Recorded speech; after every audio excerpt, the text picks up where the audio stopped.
In the beginning of Bertrand Russell's essay, Why I Am Not a Christian, he starts off with some basic definitions about what constitutes a Christian: belief in God, belief in the afterlife, and then he sets out to talk about the existence of God. And he admits that he's dealing with things in a very summary fashion, but even his summary fashion, I think, leaves a lot to be desired.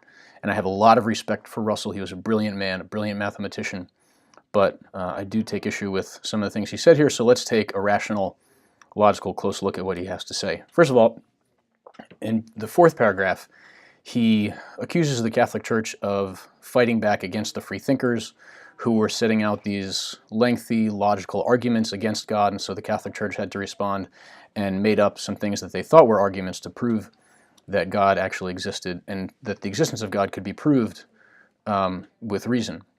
First of all, historically, I don't see this. The Church was not the first one to prove the existence of God. For example, just something every educated person should know, Plato and Aristotle both went through proofs for God or godlike beings. You know, in Plato, it's the good. In Aristotle, it's thought thinking itself. You know, those are examples of God being proved even before the Christians were around. Secondly, he seems to assume that he knows the motivation for the arguments, that they made up the arguments in defense of their faith, that it was faith first and then the arguments, which is not necessarily the case. You know, for example, Augustine came to the conclusion that there was a God before he became a Christian. And as far as I can tell, psychologizing about the motivations is a little bit of a risky move. As far as I can tell, the theology that I've read in the Middle Ages of the ancient church, the theologians really did believe that you could prove the existence of God, and so do I. Third point here, this argument borders on ad hominem. In other words, he posits the motives and therefore seems to want to argue that therefore the existence of God can't be proved. Thankfully, though, he does go on to examine each argument in itself. So it's not all the way there, but psychologically, this acts as an ad hominem on his audience. For he says that the arguments against God were many and set out clearly, but I'm really not aware of that. He doesn't give any examples, no time frames, no names, anything like that. The only good argument that I'm aware of for the non-existence of God is the problem of evil. But there were people who had been responding to that throughout the history of the church. So, okay, paragraph 5. First statement he makes is kind of against the argument for the existence is, if God is the cause of the world, then God needs a cause. First of all, Christians believe that God is not the kind of thing that needs a cause. I've already made a video about this, but it is fundamental to the theology of Thomas Aquinas and other theologians. I mean, Thomas Aquinas is just the most obvious example. When Thomas Aquinas talks about God, he's not talking about the kind of thing that needs to be created, and he's very detailed and very logical in his theology of this. You can read it in the Summa Contra Gentiles, and I think Russell should have been aware of that.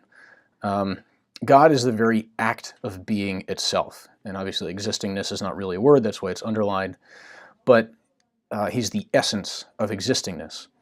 And since he's the act of existingness, he has to exist. The essence of existence has to exist. So when Russell says this, and J.S. Mill and the other people, what they're doing is betraying a fundamental misunderstanding of what serious Christian thinkers are talking about. He also says that there's no reason to believe the universe needed a cause. Well, the universe changes. Things come into and out of existence. And so therefore the universe is what we would call dependent, or it's contingent, right? Depends on other causes, things in this process, this chain of causes, to exist. You know, he almost says that in the paragraph, and so therefore it does need a cause. The universe does not contain its own cause, or it can't cause itself. It doesn't have that metaphysical capability.